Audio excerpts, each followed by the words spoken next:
Hello dear students, I'm back again with the third B part of the lesson, elasticity of demand. This is second part of demand analysis, what we had done previously. ठीक है? So now we are starting with elasticity of demand. Now what do you mean by elasticity? इसका literal meaning अगर हम लें तो it means a change. ठीक है? What is elasticity? Elasticity means a change. So here you can go with this lesson. We are starting with introduction. In the previous chapter you have already studied the law of demand, and what does it has told you, it has showed you that there is an inverse relationship between quantity demanded and price of a commodity.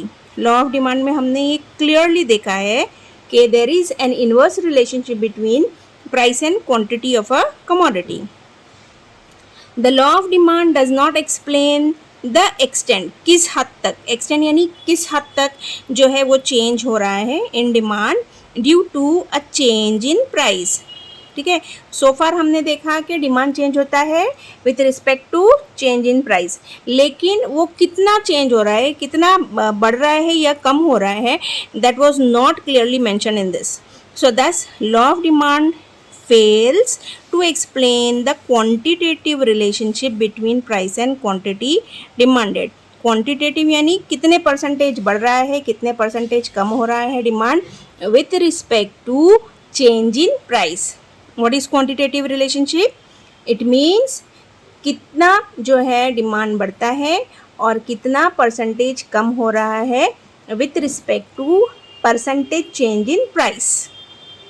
Therefore professor Alfred Marshall explain the concept of elasticity. इसलिए Alfred Marshall को लगा कि it is necessary to explain the elasticity of demand.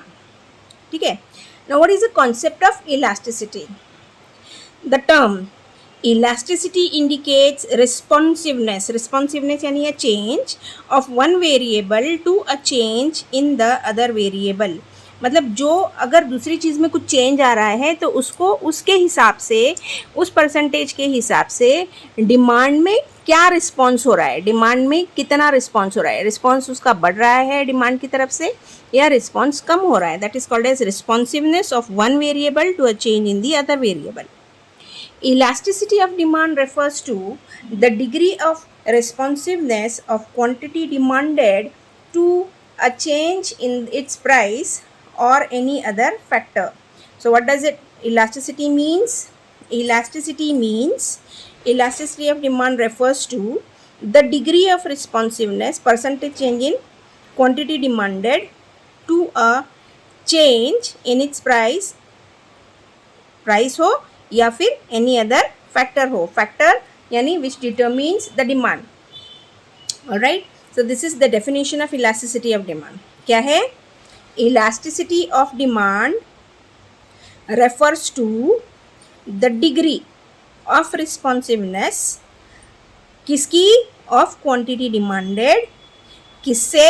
To a change in its price or any other factor. Any other factor यानी income of a consumer, taste and habits of a consumer, size of a population, climatic condition, prices of substitute commodities, prices of complementary commodities, जो हमने determinants देखे हैं for demand, अगर उनमें भी कोई change आता है तो उस हिसाब से डिमांड कैसे रिस्पॉन्स कर रहा है, कितना चेंज हो रहा है, that is called as the elasticity of demand. All right, so according to Professor Marshall, elasticity of demand is greater or small. It may be great or small according to the amount demanded, which rises much or little for a given fall in price, and quantity demanded falls much और little for a given rise in price. तो आप देखें यहाँ पर दो अलग situation आपको दे रहा है. यहाँ आप देखें, एक है डिमांड जो है it can be great or small according to the amount demanded which rises, number one, which rises much और लिटिल, एक case for a given fall in price. ठीक है, डिमांड राइज होता है ज़्यादा या कम किस वजह से? For a fall in price. और फिर and quantity demanded falls much और लिटिल. यहाँ पर राइज था और सेकेंड केस में क्या है? Falls. Quantity demanded falls much और little for a given rise in price. अगर प्राइस बढ़ता है तो क्वांटिटी डिमांडेड या तो गिरता है ज़्यादा या कम, गिरता है मच और लिटिल. ठीक है, with a given rise in price. और फर्स्ट सिचुएशन में क्या था? क्वांटिटी डिमांडेड राइजेज मच और little for a given fall in price. अगर प्राइस फॉल होता है तो क्वांटिटी डिमांडेड बढ़ता है बहुत ज़्यादा या बहुत कम. ठीक है, so these are the two situations which Marshall attempted to explain with the help of elasticity of demand. Now it is clear from the above definition that elasticity of demand is a technical term which describes the responsiveness of change in quantity demanded to a fall or rise in its price. In other words, क्या होता है? It is the ratio of percentage change in quantity demanded of a commodity to a percentage change in price. जब हम इनके types देखेंगे तब आपको ये रेशियो जो है वो समझ में आएगा. What it is? Elasticity is the ratio of percentage change in quantity demanded of a commodity to a percentage change in price. ठीक है, ratio of percentage change in quantity demanded with respect to percentage change in price. So in connection to this, Marshall has given 3 different types of elasticity of demand. Types of elasticity of demand. So according to him, there are 3 types. First one is income elasticity. ठीक है, income elasticity of demand, which can be calculated as EY is equal to, E stands for elasticity, Y stands for income. Elasticity of demand is equal to percentage change in quantity demanded of a commodity upon, इसको कहते हैं ratio. ठीक है, percentage change in income. ठीक है, this is the first type of elasticity, income elasticity of demand. यानी कि कितना भी चेंज, परसेंटेज चेंज ज़्यादा या कम, मच और little in quantity demanded with respect to percentage change in income.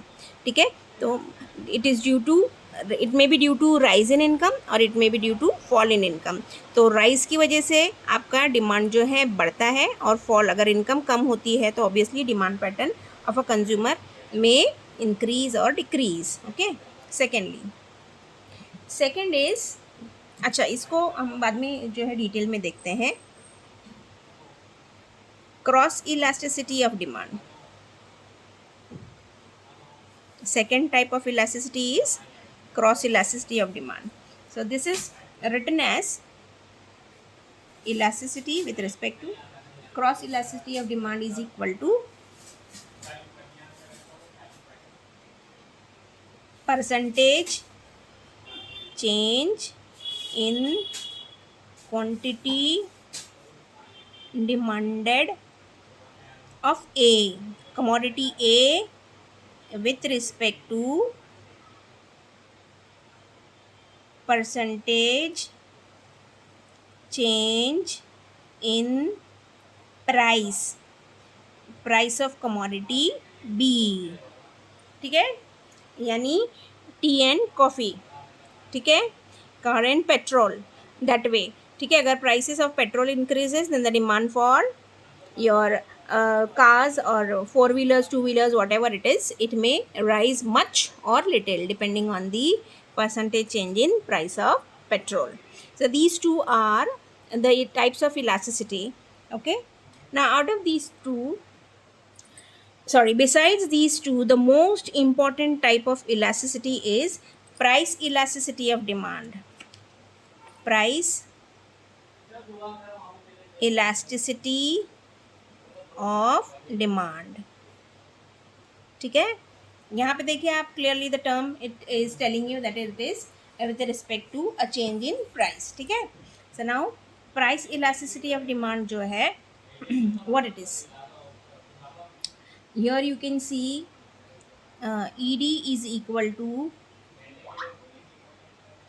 percentage change in quantity या QTY भी लिख सकते हैं हम. ठीक है, quantity demanded upon percentage change in price. ठीक है, ये तीन जो हैं आपकी मेजर टाइप्स ऑफ इलास्टिसिटी है. एक है आपका इनकम इलास्टिसिटी ऑफ डिमांड, दूसरा है cross elasticity of demand, and the third one is price elasticity of demand. So let's see them. Alright, income elasticity, cross elasticity, price elasticity. What is income elasticity of demand tells you? It tells you that it refers to the degree of responsiveness of a change in quantity demanded. Okay, degree of responsiveness of a change in quantity demanded to a change in income only. सिर्फ और सिर्फ income को ध्यान में रखते हुए ये change हम देखते हैं. And the other factors including price remain unchanged. Alright, so here we have elasticity, income elasticity is equal to percentage change in quantity demanded upon percentage change in income only. Other factors will remain unchanged. So symbolically you can write as this: elasticity of income or income elasticity is equal to percentage का sign, change के लिए change का sign, Q for quantity demanded upon percentage change in income. इसको अगर हम expand करते हैं तो change in quantity demanded upon original quantity demanded, ये जो आप देख रहे हो ratio, this will turn into division का साइन. और ये जो हम देख रहे हैं percentage change in quantity, percentage change in income, so change in income upon the original income. जब हम इस डिवीजन को मल्टीप्लाई में चेंज करते हैं तो हमारा left side as it is रहेगा, राइट साइड में हमारा न्यूमरेटर जो है वो डिनोमिनेटर हो जाएगा और डिनोमिनेटर जो है वो numerator. So Y will go up and this change in y will come down. So del represents change, q is the original demand, y is the original income, del q is the change in quantity demanded, and del y is the change in income of a consumer. So this you should know wala column, positive income elasticity, and this for this normal goods, ऐसे goods for which demand increases with increase in income, तो यहाँ पर आपकी positive income elasticity दिखाई देगी. Then negative income elasticity in case of inferior goods या फिर goods for which demand decreases with increase in income of a consumer. तो अगर कोई इन्फीरियर क्वालिटी गुड है या चीप प्रोडक्ट्स हैं तो उसके लिए अगर कंज्यूमर की इनकम बढ़ती भी है तो he will not buy more of it. In that case demand जो है उसकी डिक्रीज होती है. And lastly you should know this zero income elasticity for necessary goods for which demand remains constant with increase in income of the consumer, with increase in income of the consumer. Okay, second type of elasticity is cross elasticity. It refers to a change in quantity demanded of one commodity due to a change in price of other commodity. So it's like with respect to complementary goods या फिर with substitutes. तो ये मैंने आपको formula पहले ही लिख करके बताया, percentage change in quantity demanded of A with respect to percentage change in price. A जो है वो आपकी ओरिजिनल कमोडिटी है और बी जो है वो अदर कमोडिटी है. चला भी चुप. तो symbolically you can write as we had written earlier, EC यानी cross elasticity of demand is equal to percentage change in quantity demanded of A with respect to percentage change in price of B. तो इसको अगर हम expand करें तो Q of A upon Q of original A divided by the del P of quantity B, commodity B with respect to price of B. और इसको अगर हम मल्टीप्लाई में चेंज करेंगे तो जैसे हमने आगे देखा है उसी तरह से it will go up, numerator will go up and denominator will come down. So that way you can see your price of B with respect to change in B. तो ये आपको वापस से स्पेसिफिकेशन देगा कि क्यू ऑफ ए मतलब कि quantity, original quantity demanded of a commodity A, del QA is equal to change in quantity demanded of commodity A. Del means this triangle, ठीक है. PB is equal to original price of commodity B and delta PB is equal to change in price of commodity B. So you should know this also. Positive cross elasticity with respect to, you get to see positive cross elasticity in case of substitute goods, for example tea and coffee. Negative cross elasticity आप देखेंगे with respect to complementary goods, for example tea and sugar. And zero cross elasticity with respect to non related goods, for example tea and books. ठीक है, तो यहाँ इन दोनों का कुछ relation नहीं है, तो यहाँ पर आपको ज़ीरो क्रॉस इलास्टिसिटी दिखाई देगी. So with this I'm stopping here with the first two types of elasticity, that is income elasticity and price elasticity.